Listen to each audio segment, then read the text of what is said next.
रामनगर गांव में अधिकतर सब गरीब लोग थे, जिसके लिए हर रोज की रोजी रोटी के अलावा कुछ भी खरीदना बहुत मुश्किल था। लेकिन उसी गांव में एक अमीर परिवार रहता था, जो तरह तरह से गांव के लोगों की मदद करता था। सुनिए जी, इस बार गांव में राशन की कुछ कमी हो गई है, तो गांव में जाकर मैं राशन बांटाती हूँ। क्या माँ, तुम भी जब देखो तब कभी गांव वालों को कुछ देती हो तो कभी कुछ। आखिर तुम्हें इससे फायदा क्या होता है? बेटा, जिंदगी में हर चीज फायदे के लिए नहीं की जाती। भगवान ने जब हमें इतना दिया है तो किसी जरूरतमंद के साथ इसे बांटने में क्या गलत है। सुषमा गांव में अनाज बांटने के लिए जाती है और गांव के हर एक घर में भरपूर अनाज का भंडार भर देती है। आपका बहुत बहुत धन्यवाद सुषमा बहन जी, वरना अगर आप हमारे घरों में अनाज का भंडार नहीं भरवाती तो हम लोग भूखे मर जाते। अरे नहीं नहीं, ऐसे कैसे भूखे मर जाते हैं। और वैसे भी दाने दाने पर खाने वाले का नाम लिखा है।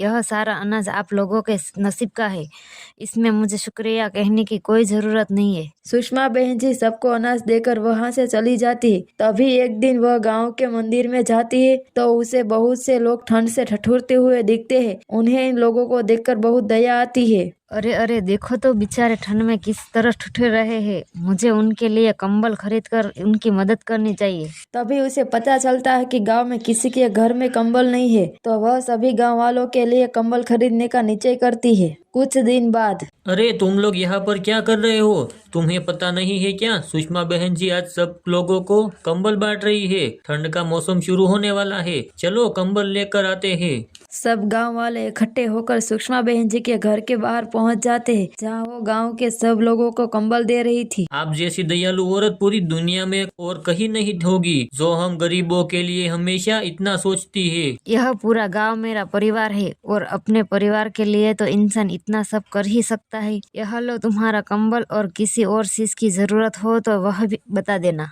नहीं नहीं सुषमा बहन जी, अरे सर्दी में बस एक कंबल की ही जरूरत थी, जो आपने पूरी कर दी।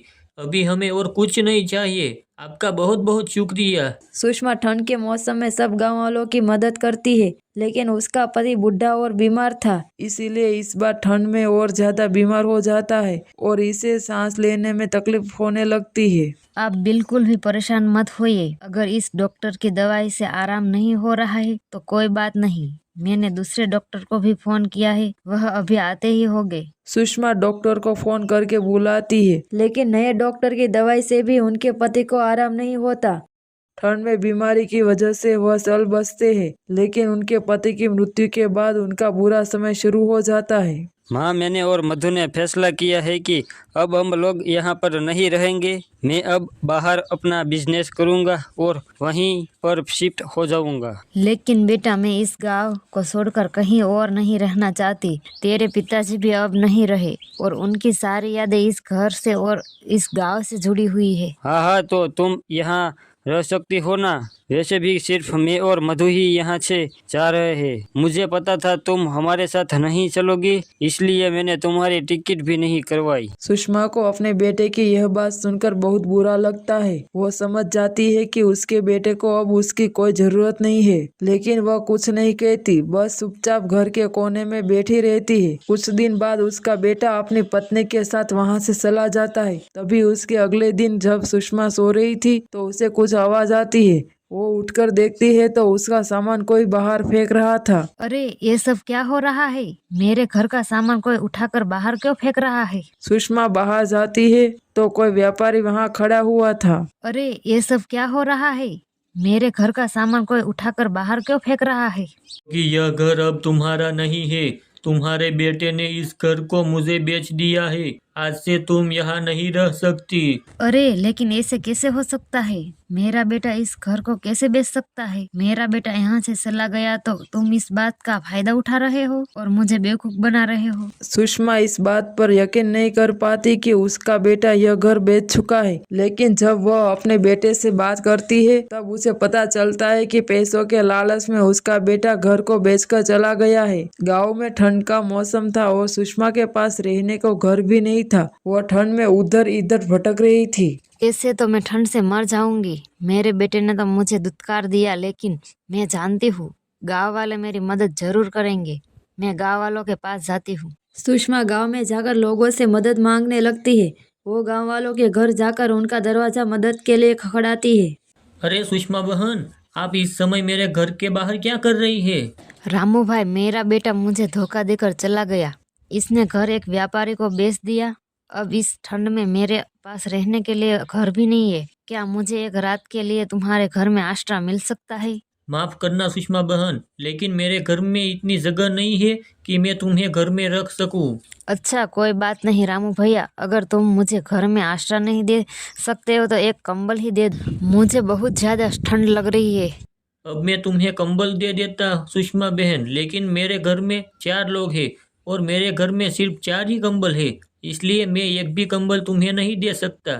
तुम्हें मदद चाहिए तो किसी और से मांग लो। रामू सुषमा की मदद नहीं करता और अपने घर का दरवाजा बंद कर लेता है। सुषमा मदद की आस में बाकी सब गांव वालों का दरवाजा भी खखड़ाती है, लेकिन कोई गांव वाला उसकी मदद नहीं करता। वह पूरी रात ठंड में इधर उधर भटकती रहती है और इसी वजह से उसकी तबीयत ठंड से बहुत ज़्यादा खराब हो जाती है और ठंड से काँप काँप कर उसकी मौत हो जाती है।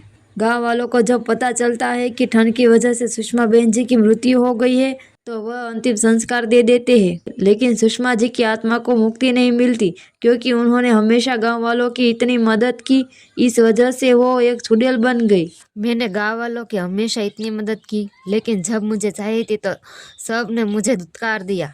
किसी ने मुझे अगर एक कंबल भी दे दिया होता तो इस तरह मैं ठंड से तड़प तड़प कर मेरी मौत नहीं होती। मैंने इन गाँव वालों को ठंड से बचने के लिए कंबल दिए थे, लेकिन अब मैं उनसे वो सब कुछ छीन लूंगी। यह भी मेरी तरह ठंड से तड़प तड़प कर मर जाएंगे, तभी मुझे सुकून मिलेगा। सुषमा चुड़ैल रात को पूरे गांव में घूमती है और सारे गांव वालों के घर से उनके कंबल चोरी कर लेती है और गांव वाले भरी ठंड में बिना कंबल के ठिठुरने लगते हैं। अरे मेरा कंबल कहाँ चला गया? मुझे तो कंबल के बिना बहुत ठंड लग रही है, इस तरह तो मैं मर जाऊंगा। सुबह जब गांव में यह बात पता चलती है कि सबके घर से कंबल चोरी हो गए, लेकिन आखिर कंबल चुराए किसने ये कोई नहीं जान पा रहा था, मगर गांव वालों को ठंड से तो अपना बचाव करना ही था, तो उन्होंने अपने अपने घरों के लिए और कंबल खरीद लिए। लेकिन आज रात भी सुषमा चुड़ैल ने सबके घरों से कंबल को चोरी कर लिया। बाप रे बाप, ये रोज की रोज हमारे घर से कंबल कौन चुरा रहा है? अरे इस तरह तो हम सब ठंड से मर जाएंगे। तभी रामू को आवाज आती है, तुम सब लोगों के साथ ऐसा ही होना चाहिए।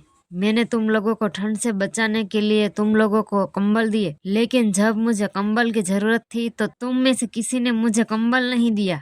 तुम लोगों की वजह से मैं मारी गई, अब तुम भी नहीं बचोगे। इस चुड़ैल की आवाज और बातें सुनकर रामू समझ जाता है सुषमा बहन जी है जो अब एक चुड़ैल बन चुकी है। वो गांव वालों से अपना बदला ले रही है। अगले दिन रामू गांव में जाकर सबको ये बात बताता है। हमने सुषमा बहन जी के साथ बहुत बुरा किया, इसलिए अब वो हमसे बदला ले रही है। वो चाहती है कि जिस तरह हमने उन्हें कंबल नहीं दिया और उनकी ठंड में तड़प तड़प कर मौत हो गई, उसी तरह हम लोग भी ठंड से तड़प तड़प कर मर जाएंगे। ऐसे तो पूरा गांव ही खत्म हो जाएगा। हमने सुषमा बहन जी के साथ ऐसा करके बहुत बुरा किया। हम लोगों को अपने किए के लिए उनसे माफी मांगनी चाहिए। वो एक बहुत ही नेक दिल औरत थी, क्या पता हम उनसे माफी मांगे तो वो हमें माफ कर दे। सब गांव वाले इकट्ठा होकर सुषमा बहन जी से माफी मांगते हैं, तो सुषमा बहन जी की चुड़ैल उन सबको सामने आती है। मैं तुम लोगों को कभी माफ नहीं करूंगी। तुम लोग माफी के काबिल नहीं हो। हम जानते हैं सुषमा बहन जी कि हम लोग माफी के काबिल नहीं है, लेकिन हम पर थोड़ा तरस खाओ। हमारे छोटे छोटे बच्चे हैं, अगर उन्हें ठंड से कुछ हो गया तो हम खुद को कभी माफ नहीं कर पाएंगे। हम अपने किए पर बहुत शर्मिंदा है। बात जब बच्चों पर आती है तो सुषमा बहन जी का दिल पिघल जाता है और वो गांव वालों को माफ करके उनके सारे कंबल लौटा देती है। आज भी गांव में किसी न किसी के घर से एक कंबल जरूर चोरी होता है, जिसे सुषमा चुड़ैल अपने ओढ़ने के लिए लेकर जाती है।